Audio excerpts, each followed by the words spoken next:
I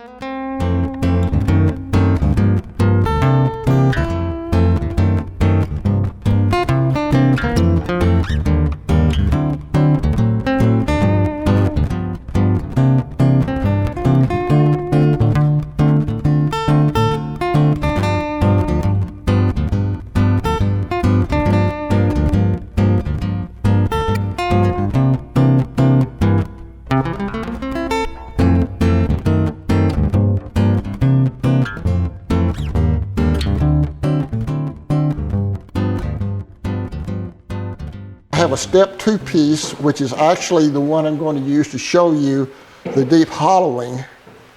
So I'll go ahead and bore this the length that I would normally do it if this was going to be the finished product. I'm going to take my tape measure and measure down here about where I want this. I'm going to put it from the end here. I'm going to put it at the 12-inch point. Swing this around and mark this so I know where the base of it is. I'll need to know that as I bore down in there. Work my lead. All right, now I won't be able to go all this far, I don't believe, unless this quill is longer than on my lathe. We'll check it as we go. I may have to put an extension on it. If not, that's fine. If we do, that's fine too.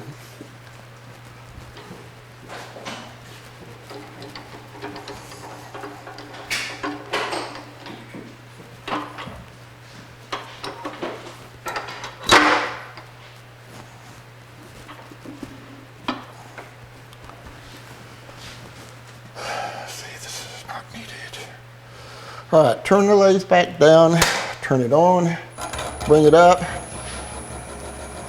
I like to cut my holes about no more than 400, because that Forstner bit, even though it's sharp, gets pretty warm in there.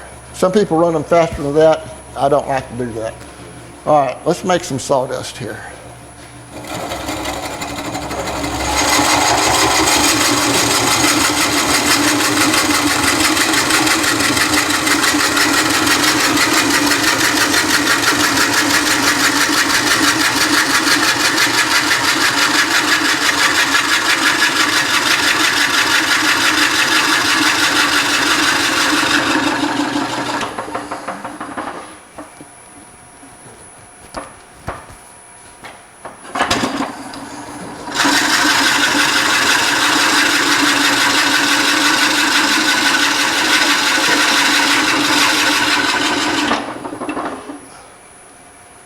That's quite a bit of moisture in it.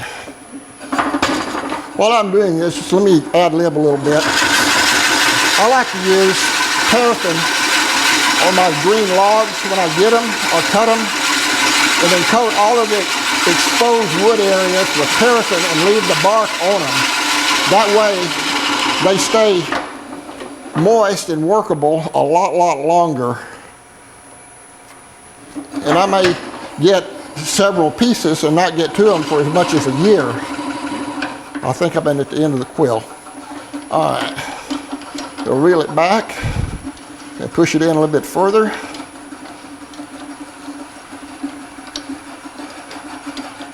This wood here I got last spring and coated it, and it still got, obviously not all the moisture, but a lot of the moisture that it had.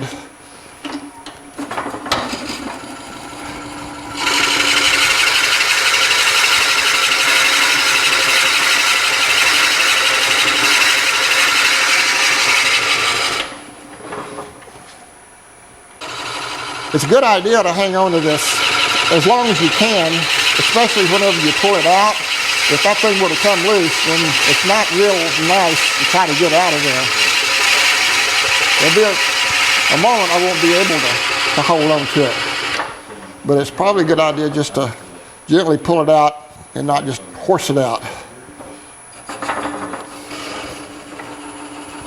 One of the reasons this works out good is because the Forstner bit is large enough above the size diameter of the chuck that I've got about 1/8 to 1/4 of an inch around the chuck, so I can get pretty deep into the piece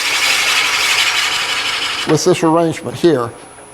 I also have an extension I can put between the bit and the chuck if I need to go deeper, and I've used up all the quill depth.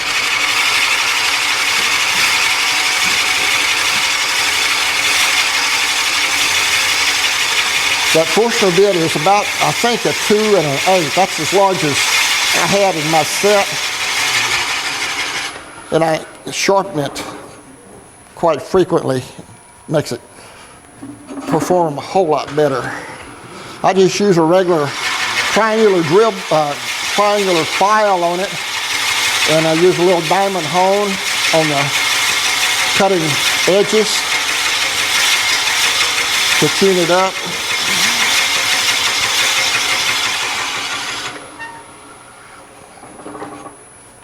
This wet wood is coming out of there very nicely.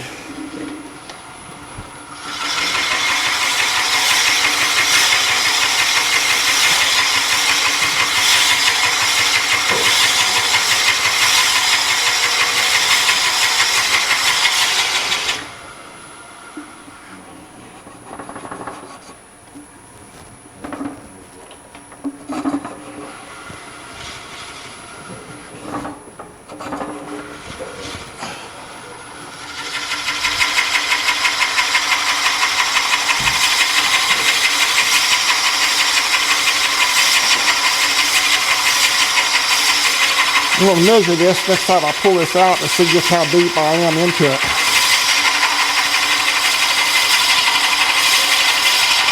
I'm just about to the end of the quill.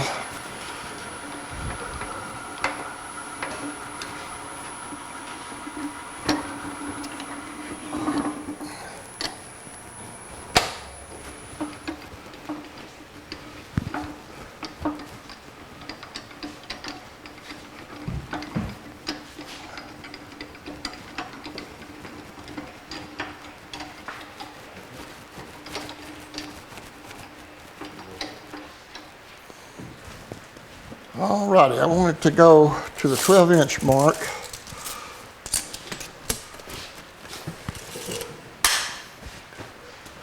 Need to blow the stuff out of it.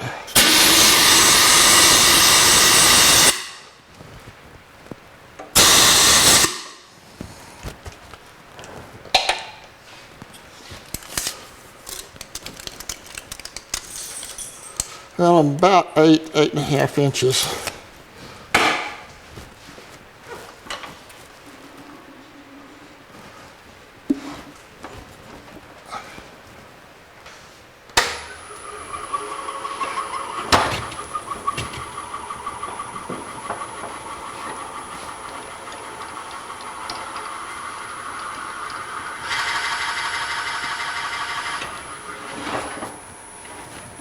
Check that depth one more time. I wasn't really able to reach the bottom of it. I think I cleaned enough stuff out. Okay, a little over 8.5.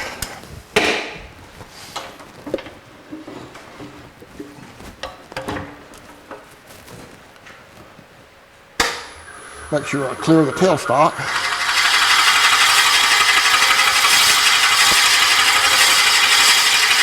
I usually go about 6 or 7 rounds on the quill handle here. Pull it out.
I'm gonna check this depth again.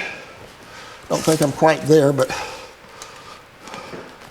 got about 1.5 inches to go. I might add at this point, the reason I'm going 12 inches, I want to go just beyond where the bottom opening would be for the spiral. I like to have an opening at both ends of the spiral. It makes it easier to finish inside of it, being able to work from both ends.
Put a little air on it.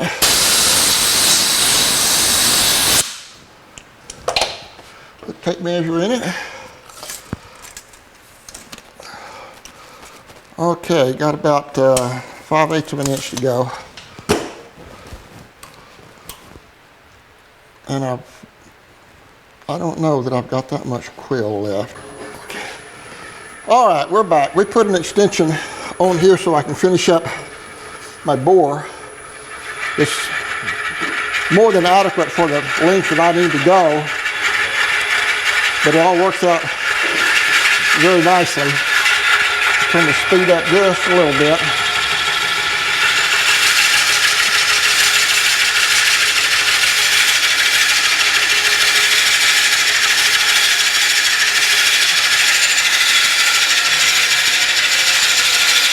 That should be more than I need for my task here.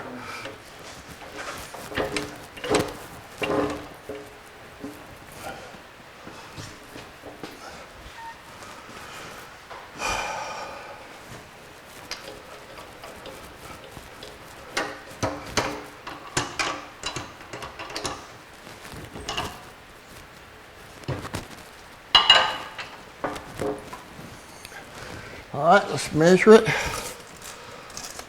Yep, 12 inches. How about that? Fantastic. Okay. All right. Let me say something about going on to the next piece now. All right. The next operation on this would be to hollow this out. But because this is a small hole, and I want you to be able to see what the hollowing tool is going to be doing, I'm going to use a different piece.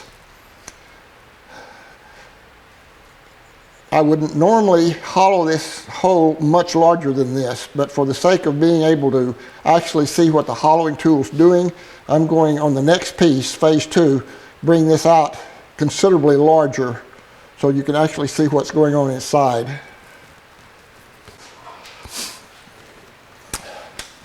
Okay, we're back. I'm put the demo hollowing piece on here. This is a deep hollowing system from Lyle Jameson. It's got a laser on it so that you can set it for your wall thickness. As you excavate the wood and move toward the edge, the laser beam will also, and you get it till it's right at the edge. Let me go to the other side. You can actually see it demonstrated better.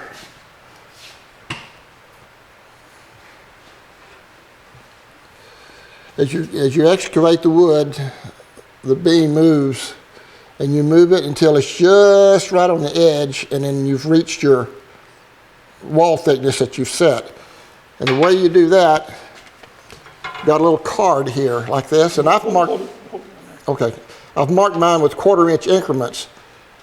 And I put it down here, right at the end of the bit. I want my wall thickness to be about 1/2 inch. So you see the beam right there about the second dot. I've put the crosshairs right here at the end of the cutting bit. So I won't go quite that far because it's going to be a rough cut, and I'll come back, turn this, and smooth it to achieve the 1/2 inch wall thickness that I want. Now this is a heavy duty boring bar on here. It's heavier than the one that comes with it, which is, I think is 3/4 inch. I believe this is a 1 inch bar here. But the heaviness of it really makes it work better. There's not as much vibration. One of the things that I do, this is pretty slick, so I don't think I need to do it here, but I put paraffin along the track back here, so it makes this whole apparatus almost resistance-free. It slides very easily. I have my own battery pack here because I discovered with the independent laser here, the vibration was causing the diode up here to oxidize, and the battery wasn't making contact. So I put my own battery and laser here. I had to put a washer in the end of this laser here to get the pinpoint size that I needed. And it's adjustable with this knob right here, back and forth, tilting, and this bar also moves a little bit. Actually, the bar should be pretty much vertical to this bar right here, and you want your laser beam to be pretty much vertical with this point here. So it looks like I need to move that out just a little bit. I'll need to recalibrate. Let me go on that side. Okay. I need to recalibrate that now that I've moved it. And just finger snug it. Now, this bit needs to be pretty much at the midway point here. So I need to raise this up until it's just about midway of the hole there. Okay. I believe we're ready to start excavating wood.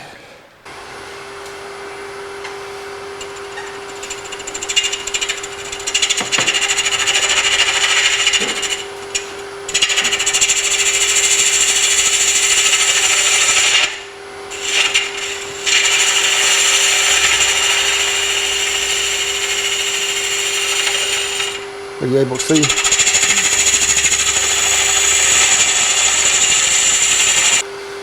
We've got this camera set so that, and the light, so hopefully you can kind of actually get an idea and see what the bit inside is doing.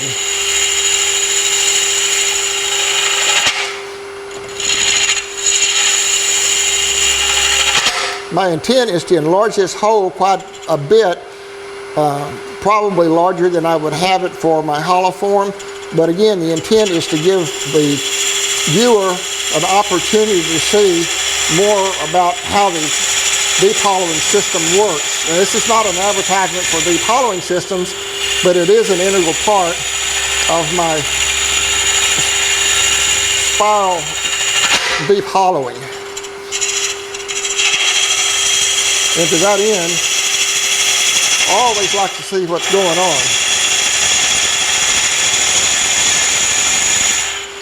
So we'll just take a little bit at a time here. That seems to be working pretty good.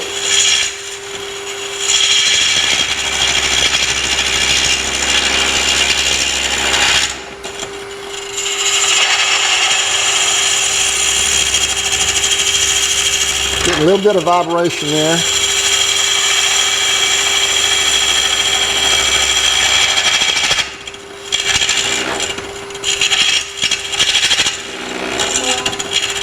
I'm going to turn the laser on so you can kind of see what's going on there. I'll go into the point where I haven't hollowed yet. You can see where the beam, the arm of the deep hollowing system over, you can see the beam track where I've actually already taken wood out.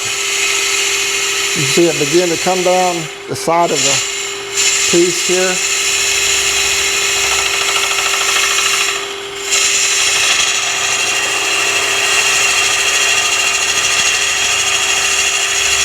And remember, I've got that wall thickness set to 1/2 inch. So we've got a lot of wood to remove.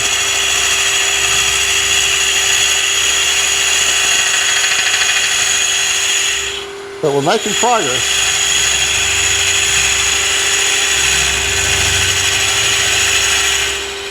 This bit's pretty good size and pretty aggressive, so I can't go real fast with it. I gotta let it just take its time to do its work.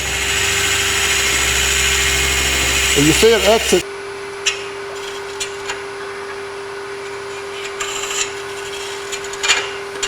All right.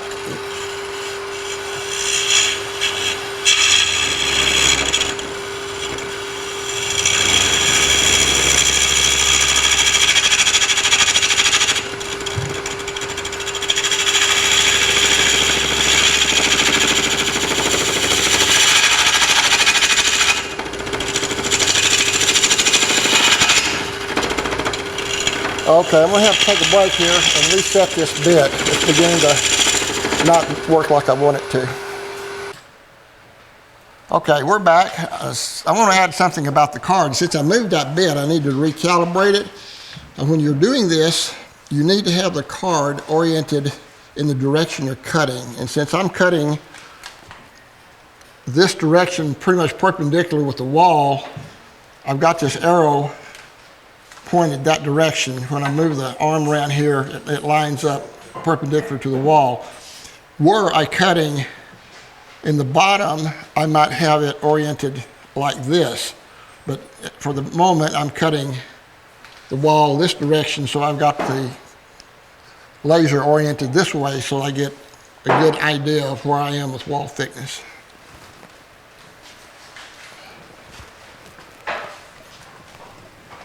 I'm going to blow some of the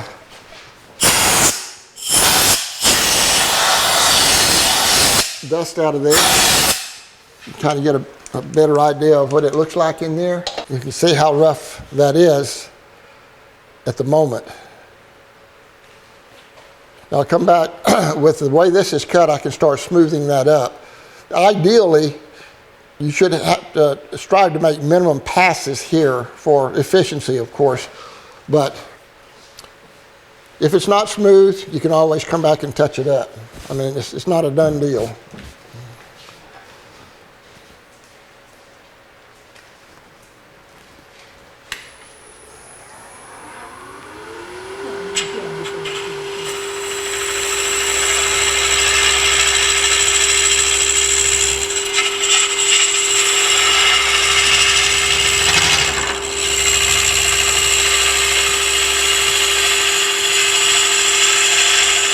When it starts vibrating, I just pause and let the vibration cease and then ease into it again.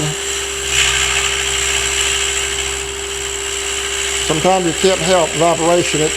It's there, but the idea is to keep it to a minimum if at all possible.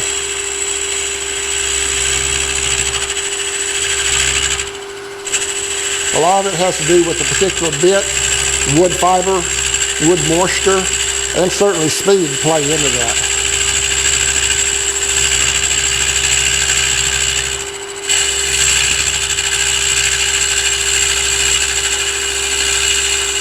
You can see that laser point is getting ever closer to the edge with each pass I make.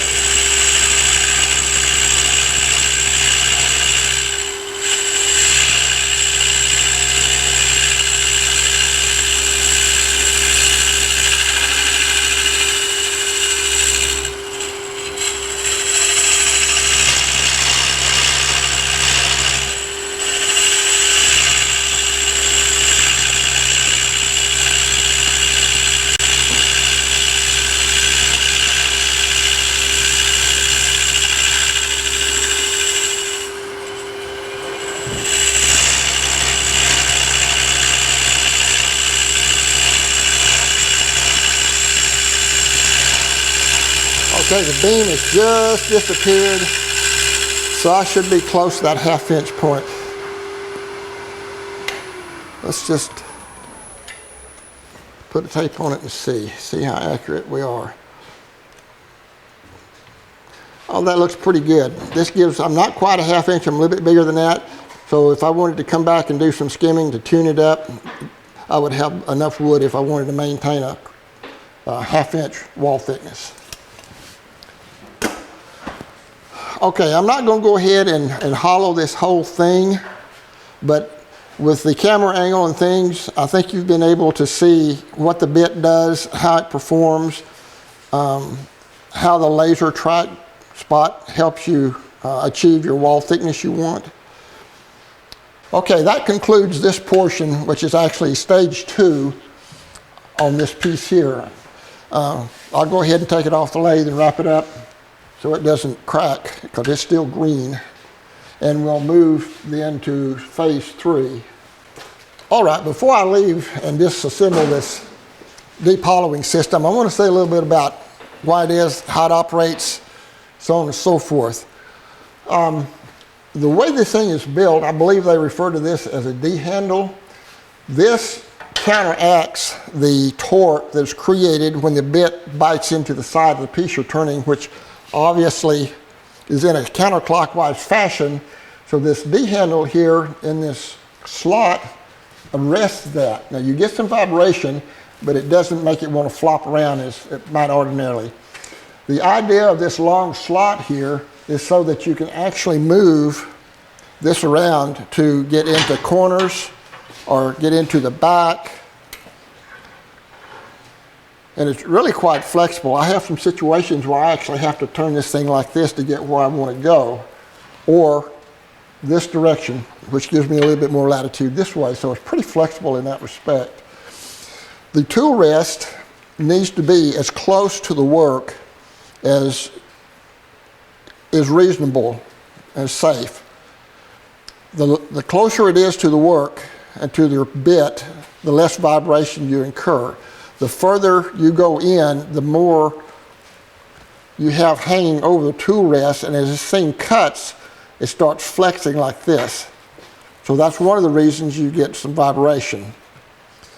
The larger tool shaft here arrests a lot of that, as I alluded to earlier, but putting the bit center point here, I put paraffin on this to make this thing glide easily. All your set screws need to be snugged up good. Okay, hopefully that answers some questions you may have. Lyle Jameson is a very nice individual, very knowledgeable, obviously. And if you had some questions about one, I'm sure he would be more than happy to entertain your questions. Since I'm a user and not a jobber of the system, I can say it's good, I like it.